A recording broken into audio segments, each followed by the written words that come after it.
আসসালামু আলাইকুম সবাইকে। আজকে রান্নাঘরে আপনাদের জন্য নিয়ে এসেছি একেবারে ভিন্ন স্বাদের, খেতে ঝাল ঝাল, মিষ্টি মিষ্টি আর ঘ্রাণে ভরপুর একটা রেসিপি, চিংড়ি শুটকির বালার চাও। শুটকি তো আমরা সবাই খাই, তবে এই বালার চাও তো কিন্তু একেবারে স্পেশাল।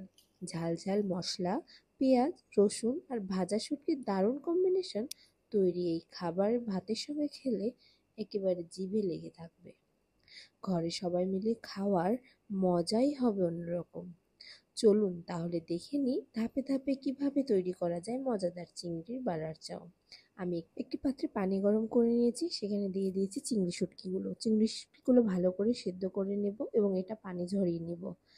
এবার একটি কড়াইয়ে কিছু পরিমাণ তেল নিয়ে দিয়ে দিয়েছি পেঁয়াজ কুচি। এখানে আমি 2 কাপ পেঁয়াজ দিয়েছি। পেঁয়াজটাকে আমি ভালো করে বেরেস্তা করে নেব, আর সাথে করে নিচ্ছি রসুন কুচি বেরেস্তা। এরপর বেরেস্তা করে নেব চিংড়ি শুটকিগুলোকে বেরেস্তা করে সব একত্রে রেখে দেব। এবার আবার কিছুটা তেল নিয়ে অ্যাড করে দেব কিছুটা লবণ এবং শুকনো মরিচ গুঁড়ো।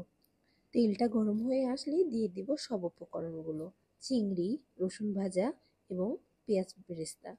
সবগুলো একত্রে ভালো করে নেড়ে 5 মিনিট নাড়ার পরে কালার চলে আসবে। এই কালারটা চলে আসলে বুঝে যাবেন আমাদের তৈরি হয়ে গেছে। তো এইভাবে খুব সহজ কিছু উপকরণ ব্যবহার করে আমরা তৈরি করলাম দারুণ মজার চিংড়ি শুটকির বালার চাও। যারা ঝাল প্রেমী আর শুটকি ভক্ত তাদের জন্য এই রেসিপিটা সত্যিই হবে একেবারে স্বর্গীয় একটা আইটেম। গরম ভাতের সঙ্গে মিশিয়ে খেলে এক একটা কণা একবারের মতো স্বাদে ভরিয়ে দিবে জিভেকে। শুধু তাই নয়, এই বালার চা অনেক দিন সংরক্ষণ করেও খাওয়া যায়, আর প্রতিদিন ভাতের সঙ্গে বা পরোটা, খিচুড়ি সাথেও খেতে পারবেন মজা করে। আশা করি আমার আজকের রান্নাটা আপনাদের ভালো লেগেছে। যদি ভালো লেগে থাকে তবে একটা লাইক দেন এবং কমেন্ট করে জানাবেন।